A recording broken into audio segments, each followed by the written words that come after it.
गेल्या 3 ते 4 दिवसापासून बुलढाणा जिल्ह्यात ढगाळ वातावरण होतं आणि काल सायंकाळी अचानक आलेल्या सोसाट्याच्या वारा आणि त्यानंतर आलेल्या अवकाळी पावसामुळे शेतीचं मोठं नुकसान होण्याची शक्यता निर्माण झालेली आहे।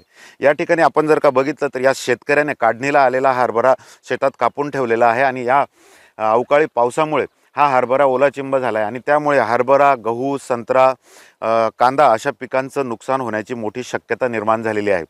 काल बुलढाणा जिल्ह्यातील चिखली, खामगाव, शेगाव, संग्रामपूर या परिसरात मोठ्या प्रमाणात पाऊस कोसळला आणि त्यामुळे अचानक आलेल्या या पावसामुळे शेतकऱ्यांची मोठी तारांबळ उडाली आहे।